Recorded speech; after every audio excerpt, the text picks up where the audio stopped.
Today's video is sponsored by Ground News, of whom more in a bit.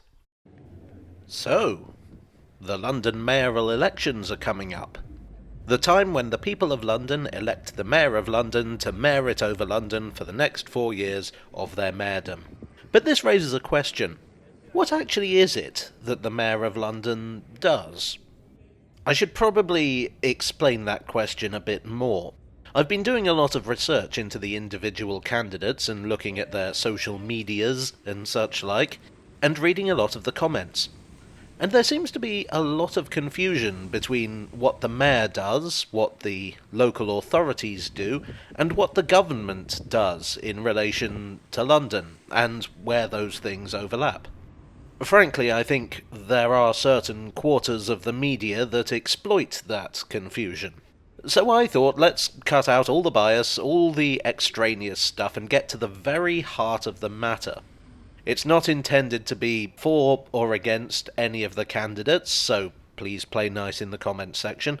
Just to look coldly and unemotionally at what the mayor's job is.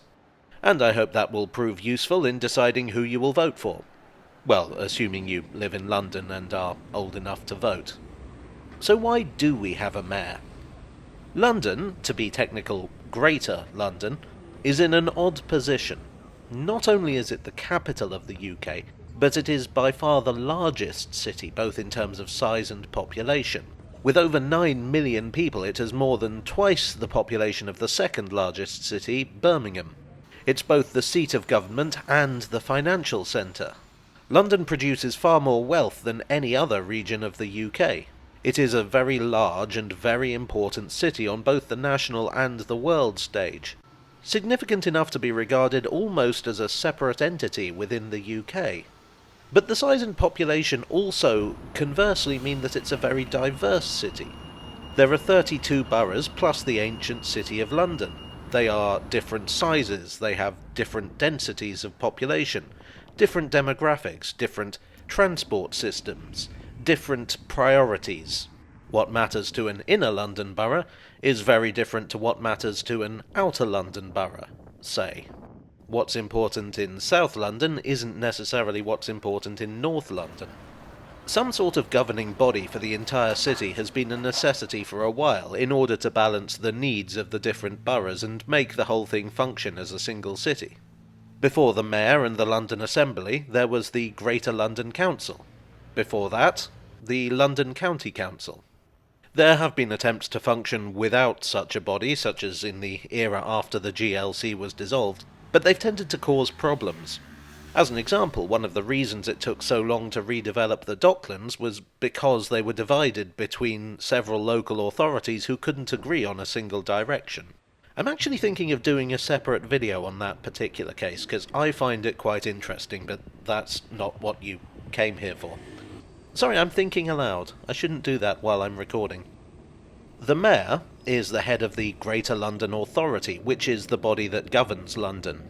The office of Mayor of London and the Greater London Authority were created in 2000, following the 1998 Greater London Authority referendum.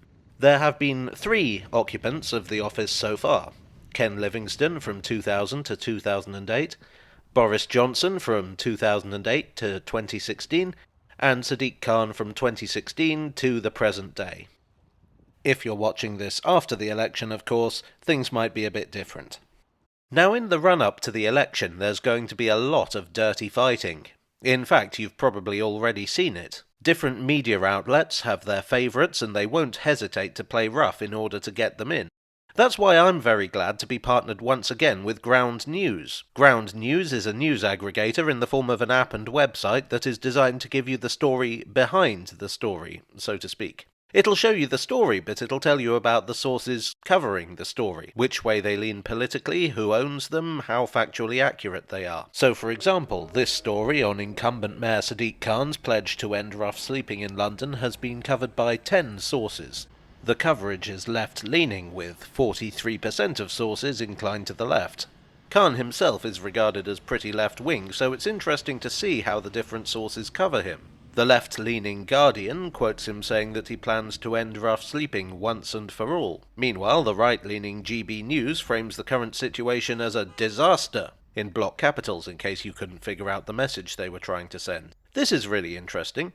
LBC is listed as right-leaning, but actually has an article by Khan himself. Could Sadiq Khan be biased in his coverage of Sadiq Khan? This rabbit hole goes deeper than I thought.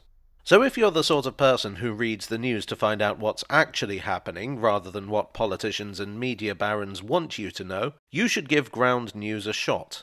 It's been really helpful to me, and it will be to you. If you go to ground.news/jago, you can sign up for less than $1 a month. Or, even better, you can get 40% off the Vantage subscription, which is what I use. Check out the link in the description or scan the QR code that should be popping up right about now, and laugh in the face of media bias. Alright, so now we know why there is a mayor, but how is the whole thing structured? Well, firstly, the mayor is usually affiliated to a political party. 2 of London's mayors have been Labour, 1 has been Conservative. This, as you might expect, affects their relationship with central government. If central government is led by the same party as the mayor, then the mayor will find it a lot easier to get things done and to get money from government. Below the mayor, you have the London Assembly. This is also elected and consists of 25 people. Again, these people will mostly be affiliated with a party. 14 of them represent areas of London made up of 2 or more local authorities. The other 11 are considered London-wide members, and are chosen on the basis of proportional political representation. So, well, it's very hard to divide 11 up. Stupid prime numbers. So let's say 2/11ths of the population voted for the Green Party, then 2 of the London-wide Assembly members will be Green. The function of the London Assembly is partly to represent their local areas specifically, but also to add further voices to the governing of the city as a whole. They can form committees to examine specific issues, put proposals and findings to the mayor. They can reject draft strategies and amend budgets. They can also hold the mayor's feet to the fire if they feel he or she is not doing a good job. Below the London Assembly you have the local authorities for each of the boroughs, who deal with things on a local level. Waste collection, education, roads, planning, and that sort of thing. They also raise taxes, some of which go to funding the London Assembly and its activities. I keep using the word below, but that's purely structural. These different levels have a lot of say over what happens on the so-called upper levels. There are also organisations that deal with particular services for the whole city. For instance, policing is under the control of the Metropolitan Police. Transport for London is in charge of transport for London. So that's how it's structured. How does it work? Well, the mayor and the assembly deal with things that affect people on a city-wide level. The word that gets thrown about a lot is strategy. So, say you want to build a new tube line. The local authorities that the line runs through will need to have their say. So too will Transport for London.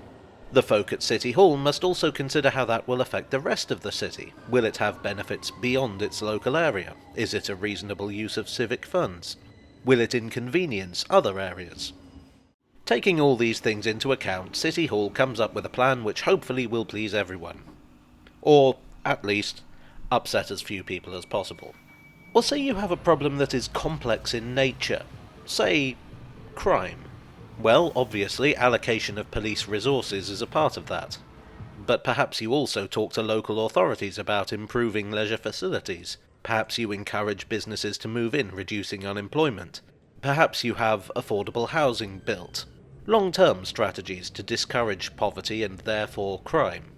It's all about taking a wider view. Aside from this kind of strategic planning, the mayor is also expected to act as a sort of ambassador, or even cheerleader if you like, for London. It's their duty to represent the city on the world stage to encourage tourism and investment. London is a large economic entity and a major commercial centre, so you kind of need someone to be the face of all that. The mayor's power is actually quite limited, though. As I say, they are subject to the London Assembly, and also they have to listen both to central government and their local authorities. Even things that they do have control over, such as the police and transport, can still be affected by central government funding. For instance, 70% of the Met Police budget comes from central government. So I hope you have a better idea of what the Mayor can and cannot do. This is just a brief overview, really, and I strongly encourage you to do your own research. I feel like I'm just too knowledgeable about politics, said no one ever. Read up on what's going on, check out all the candidates, and decide for yourself which one best represents your interests and whether they can fulfill their promises. And most importantly of all, get out there and vote. It's the best way to make your voice heard.